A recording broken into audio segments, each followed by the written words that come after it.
Starting a new life in a new country. This might sound very exciting. However, there are a lot of things that you need to consider before moving to a country where you have limited knowledge about.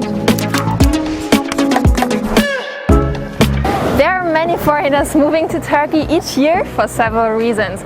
No matter if you are a student or planning to come here because you want to work here, I'm sure that you have a lot of things in your mind and questions about where to live, how to get by, understanding the Turkish culture, or even learning the language.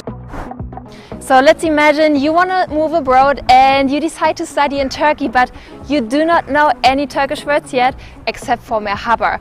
I think this must be quite challenging, so let's ask JJ. What's up? Hi. Hey JJ, merhaba, welcome. Merhaba. Tell me about your story. Why did you decide to move to Turkey? I was in Kenya. I had just finished my high school education and I was looking for where to go next. And I got a chance to apply for a scholarship that was being given by the government of Turkey.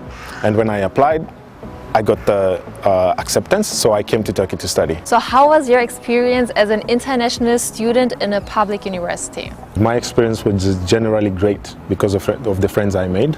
And I think that is something that will be very evident if anybody wants to come here and study. I was getting a lot of attention for being the only black guy from friends, so it was great. Everybody was trying to make sure I was okay.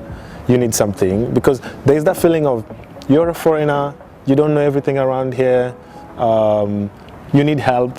So everybody was helpful towards me, so that was a great experience. Do you have any advice for people who want to move to Turkey and just start studying here? My biggest advice would be start learning the language even before you come.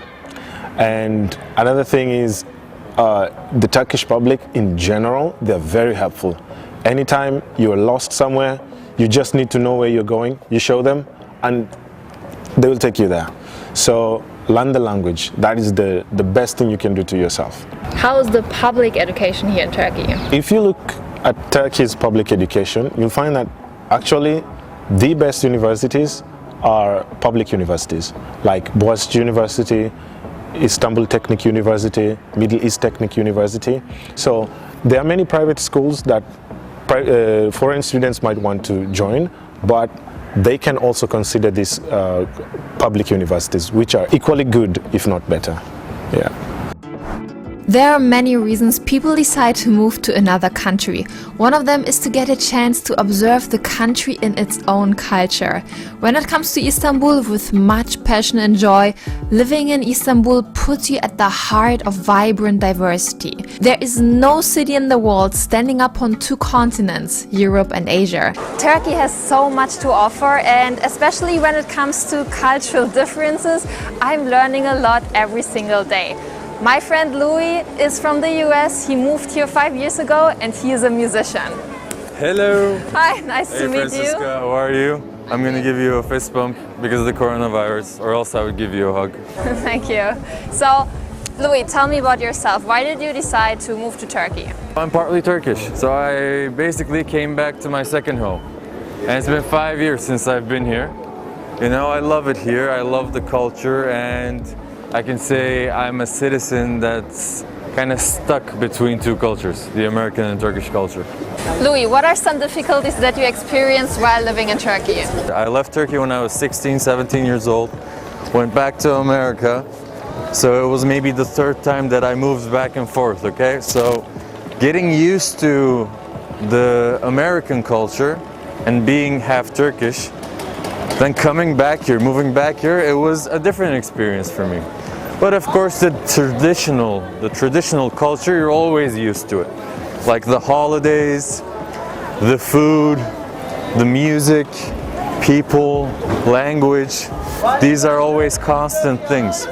But of course life in every city, the new culture I could say, that it changes, you know, like the places. So that was hard for me. Louis, do you think it's easy for newcomers to adapt to the Turkish lifestyle? Well, that's an interesting question because we're in front of St. Francis Church right now. So this was actually a Christian-based land before. And then the Ottoman Empire came and a variety of cultures actually formed here. So as I said, it's a melting pot. you know. But for foreigners, for now, there are a lot of different student groups, there are a lot of activity groups for people from different countries, and Turkish people love different cultures, you know. So I think it's an easy way in for foreigners to come into Turkey and adapt to here. Do you have any advice for people who are just new to Turkey? Well, my advice is that, you know, when you say culture, food comes to mind, history comes to mind, people comes to mind. So they should definitely try the cuisine, the Turkish cuisine. It's amazing, and it's a very vast cuisine, you know, for every part of Turkey. So they should be easygoing, and they shouldn't worry about communicating with anyone. That's my advice. One of the first priorities when moving abroad is, of course, finding a job. How difficult is that as a foreigner here in Turkey? I'm with my workmate Ahmed, who's going to tell us about his experience. What's up? What's up? How you doing? So Ahmed, Yeah. tell me about it. Is it difficult for a foreigner to find a job here in Turkey? For me, I was very lucky. I was in London working in a charity as a communications officer, and I happened to bump into TRT World that actually interviewed me. And so, you know, very easily, very normally, traditionally, meritocratically, I sent in a CV, and then I got interviewed 3 times, and about 2.5 years later they replied, and I was here. I don't want to be as well like, you know, people get the wrong idea that everything, you know, you come work abroad, everything is jolly. I think there's an important word that we say in Arabic, it's called ghurba. Now, ghurba is just the expression of what it is to live outside of your home. And, you know, make a living outside of your home. And I think that comes with immense challenges, like the loss of family, the lack of having touch with family, especially during a time of pandemic like that. Friends, the ability to have real friends. I'm not talking about like hi, bye, you know, small talk friends. I'm talking about real friends to do with real things. Obviously, when you sort of get uprooted from your normal environment, from your school, from your neighborhood and so on, all that changes. You can't take that for granted. And it doesn't matter really if you're in Turkey or wherever you are in the world. That is the ghurba, that is the feeling of being somewhere and not actually having these basic I would say human necessities of like friendship, family, etc. So can you tell us a little bit about the work conditions here in Turkey? How about health insurance and holidays? I'm speaking from my experience because I mean it's hard for me to represent everybody who's here working, whether that's the local population or the people coming from abroad and so on. But in my experience, it's been amazing in terms of work. In terms of, you know, my health insurance, in terms of my life, in terms of affordability of living in the city in Istanbul, in terms of also communicating with whether that's my colleagues that come from quite a lot of different places around the world, and mixed with sort of like diaspora kids as myself who are sort of half from one place, half from another place and so on. So it's been an easy work experience in that sense. Thanks so much, Ahmed. No problem, fam. Thank you. One of the main things that Turkey is famous for is the food, because the Turkish cuisine is one of the best ones in the world.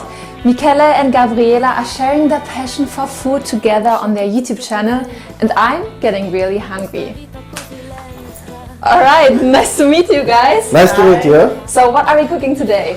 Now we will cook tiramisu, one of the most famous desserts of Italy. So guys, tell me a little bit about yourself. I am Michele. Actually, we born in Istanbul as a family. We are a crowded Italian family. We are 7 in total as siblings. Wow.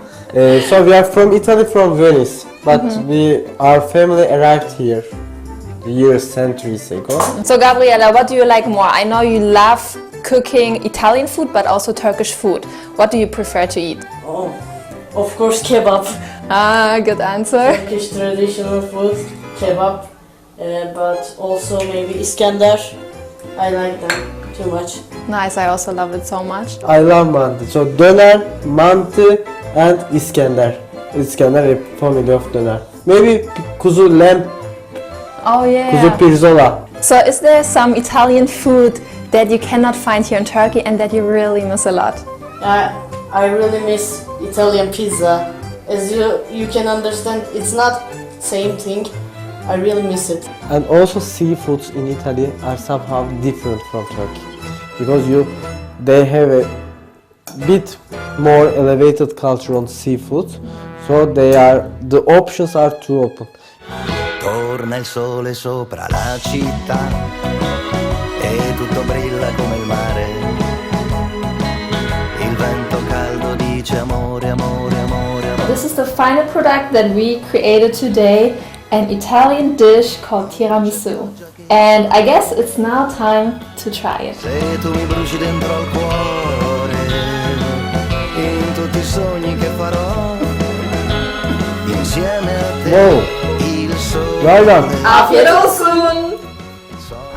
You know, it's not always easy, but every time I'm looking at the Bosphorus, I realize that this place is now my home. All in all, Istanbul welcomes you every time. See you next time.